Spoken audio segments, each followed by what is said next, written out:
The winner to organize the 2022 FIFA World Cup is Qatar.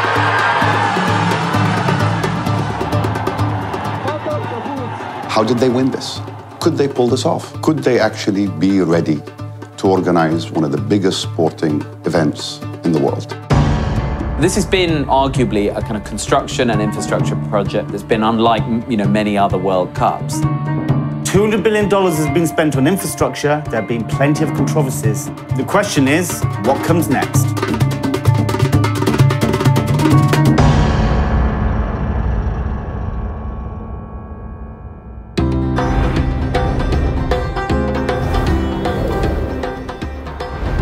Qatar, until the 1990s, were just another anonymous Gulf state, producing modest amounts of oil. In the 90s, invested big in gas production. This made it a geopolitically important state. That was doubled down upon when it decided to host the Americans' regional military base. But as well as geopolitics, it's also been pursuing a policy of diversification away from hydrocarbons, developing a world-beating airline, Qatar Airways, developing tourism, looking to find its post-oil future. And in 2010, Qatar won the rights to host the World Cup. This is the first time the World Cup has been hosted by such a small nation. Qatar has a population of 3 million, around 380,000 of whom are nationals.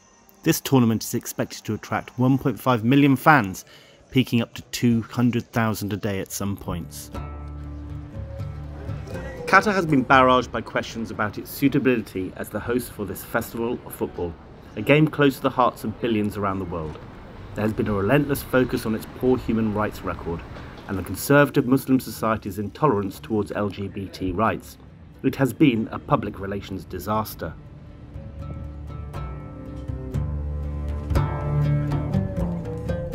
While the world has focused on the various controversies, Qatar wants the tournament to prove transformative for its domestic agenda. This was not only about becoming the first Middle East nation to host the World Cup. This was also about a national development plan, accelerating infrastructural requirements to host the tournament, and then using that infrastructure going forward to plan for a time when the hydrocarbons run out. Qatar in 2022 is not Qatar in 2008. Every metric speaks to that. Not just the physical infrastructure, but the bureaucracy, the regulations, the organization of the state. The World Cup vindicates the rule that says modernization, reform, and rapid development can be achieved if energies are focused around a broader, grander goal, so to speak. In this case, it happened to be the World Cup. The whole process of launching this World Cup was made more difficult in 2017, when Qatar's neighbours, led by Saudi Arabia and the UAE, launched an embargo against the country, cutting diplomatic, trade and travel ties with Doha, accusing Qatar of funding and supporting Islamism in the Middle East. المقاطعة هناك مقاطعة سياسية، مقاطعة اقتصادية، مقاطعة فهذه ستستمر إلى ما حين تعدل قطر سياساتها إلى الأفضل ونحن كلنا نأمل ذلك. This really complicated supply chains and the ability for Qatar to get this World Cup ready in time. But here in Doha, people also say that it concentrated minds and made the country more resilient and in the end helped them achieving their goal. Can you give a statement, Mr. Sir, are you worried about your own link with Qatar? Qatar's successful World Cup bid has also been subject to several allegations of corruption and bribe-taking, none of which have been proven. But in 2016, FIFA announced a major package of reforms that it said were needed to help rebuild and restore trust, including an overhaul of the bidding process for future World Cups.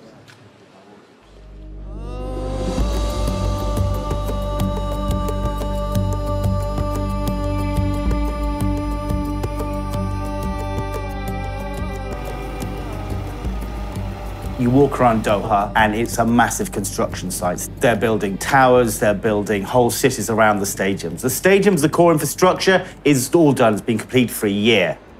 These stadiums had to be air-conditioned. In fact, they're almost all air-conditioned because at the beginning of this process, the World Cup, as usual, was going to be in summer when temperatures reach 50 degrees centigrade. Since then, a few years later, it was decided that that was going to be impossible even with air-conditioned stadiums, and they moved it to the winter. We have a cold layer of air, which remains, and I'm recycling that amount of air. The air that we live in now have nothing to do with the air outside. It's completely different environment. And I use that separation between the two type of densities, which is the hot air outside and the cold air inside, to make sure I have like a micro climate inside, which is separated completely from the macro climate outside. So how sustainable is it to host a World Cup in the middle of the desert? Qatar has one of the world's worst carbon footprints. Even as it targets, like many of its Western allies, a net zero position by 2050, it's still lagging behind renewables, even though the renewables are being used for these stadiums, in particular for the World Cup. Sustainability is at the heart of Qatar national vision. So we didn't want to put solar panels next to each stadium. You know, the stadium is a monumental piece. You want that to be clean. PV panels that are industrial by nature. So we put everything outside and we channel through the national grid. Like all the Gulf states, it's always relied on cheap manual labor imported from South Asia, traditionally treated really badly, paid really poorly, and bossed around by their Gulf employers. This tripped up the country badly as they went through the process of this huge $200 billion infrastructure investment plan. The headlines mounted up. There were reports, human rights groups and NGOs criticized Qatar for the way it was treating the workers. This has been one of the major controversies that the country's had to deal with.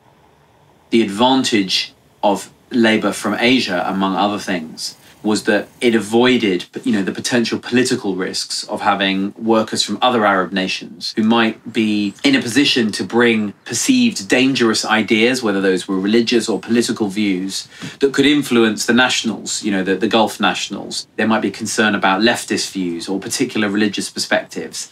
So there was an advantage in many ways to recruiting cheap workers from South Asian countries who don't speak Arabic, who don't in many cases share the Muslim religion, and also would be easier to segregate off from a local population.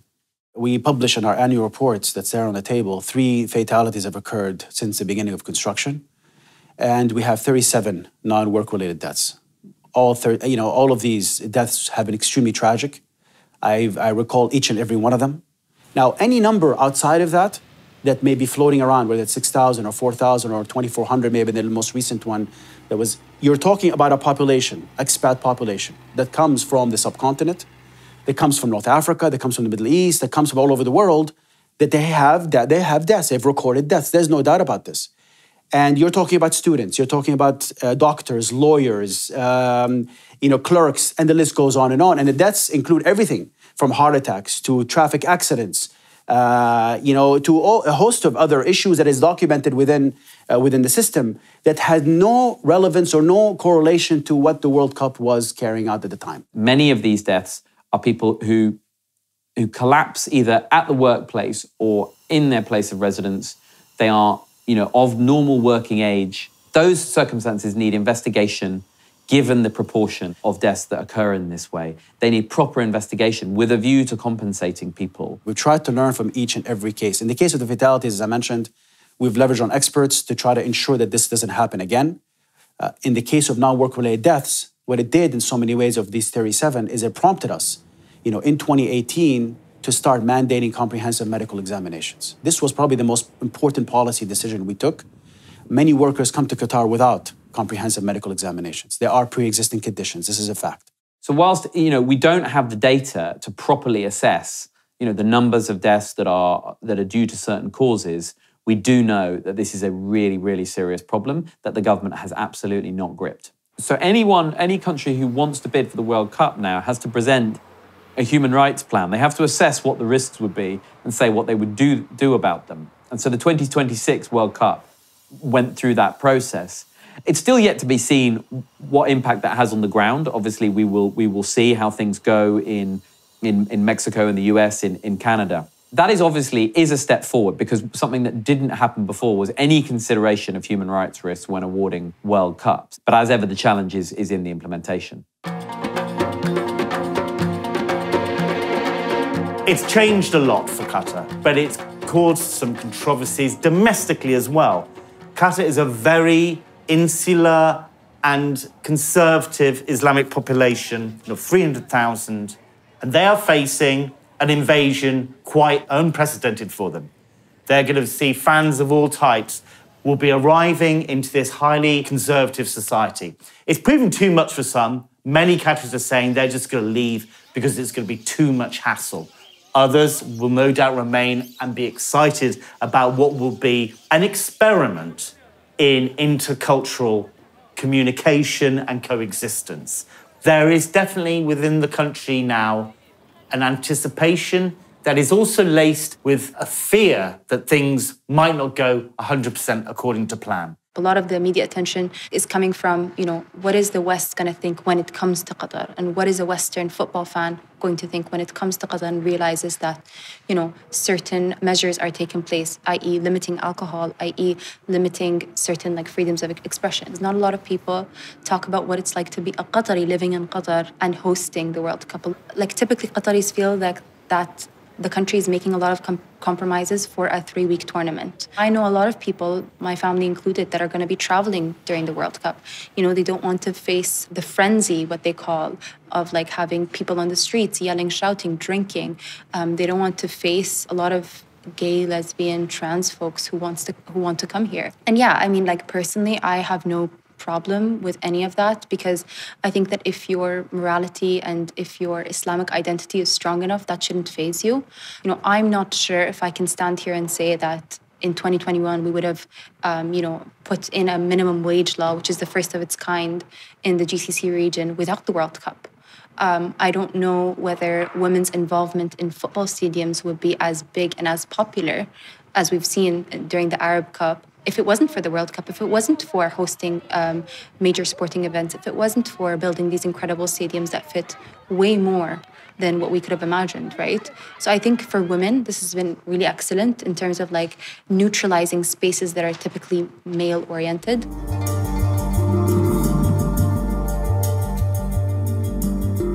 At $200 billion, Qatar's is the most expensive World Cup of all time. The question now is, what happens to these 8 stadiums after the last ball is kicked? Welcome to Stadium 974. This is a unique stadium with a unique design using shipping container and steel structure, which we believe would serve the temporary nature of the temporary stadium that we were looking after to avoid white elephants, as legacy was the core of our planning to the World Cup, as this stadium gives us the flexibility in which we can recycle most of the components used for this venue in terms of the containers, in which we can repurpose and recycle those components to build the same venue in different location, location either in Qatar or different country in the world, or we can just rebuild smaller venues with the same components in different locations. The reuse of stadia post-tournament is a challenge that faces any country which hosts a major sporting event like the Olympics or the World Cup. Unless there is a regular club tenant playing at a stadium, which there will be at 5 out of our 8 stadiums, one of the conceptual plans is to reuse and redesign the interior of the stadium to house other kinds of civic uses like retail, possibly affordable housing units, maybe even a school. Qatar has won the right to host the Asian Cup 2023, has won the right to host the Asian Games 2030, and is bidding for multiple other events in between, so this stadium could continue its life as a sports venue. I think they should be bidding for every major international tournament. Now that you've built the infrastructure, you've tested the model multiple times, what better way of maintaining and sustaining and giving meaning to this over time than to ensure that you are a major international hub for every sporting event. In my opinion, when you host the World Cup, it means you have the opportunity to host any tournament, because this is one of the biggest. I've been fortunate enough to be a player in 4 World Cups, 2006, 10, 14 and 18. Prior to this World Cup, we've hosted over 600 events. We've had the Arab Cup, we've had the Lusail Super Cup, we've had Club World Cups, Asian Cups. 2015, I won the final in Australia. 2019, Qatar won the final. So when you look at it, there is a legacy of creating that winning culture. When you host a World Cup and you're fortunate enough to think about the bigger picture, it's not only football. There are other events, there are other sports, and we've had a lot of auditions when it comes to preparing for a World Cup. You think about the Arabs Cup, how big that was. Stadiums full, the whole region was here. The energy, the excitement after a pandemic, and now going into the biggest show on earth. But you look into tourism, you look into hospitality, you look into the country.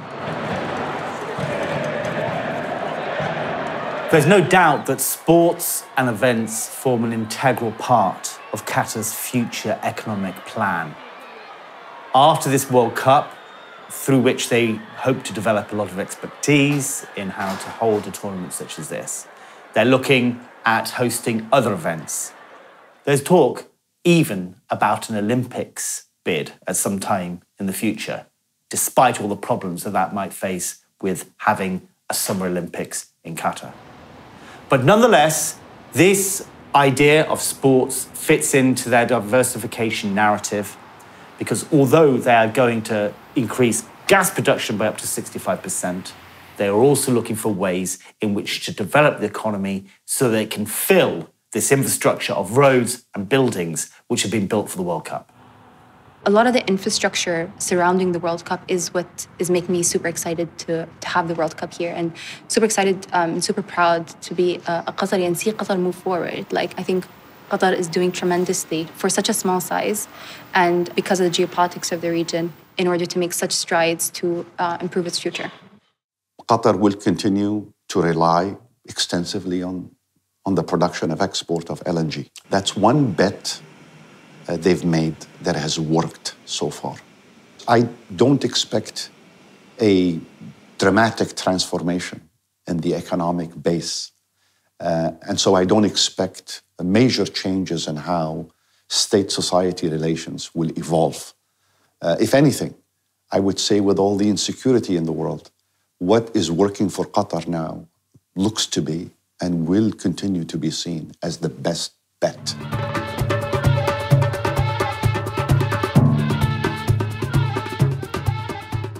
Qataris have long grappled with the question, was it worth holding the World Cup for all those controversies, all those bad headlines?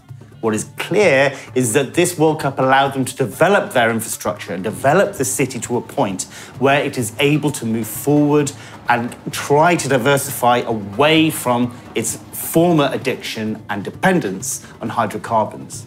As we go forward, we'll have to see how far they develop the economy, how diverse it becomes into forms of services and tourism. What is clear, though, whether or not they regret or adore the World Cup, they're never going back to the old days when they were just known as a small oil and gas producer.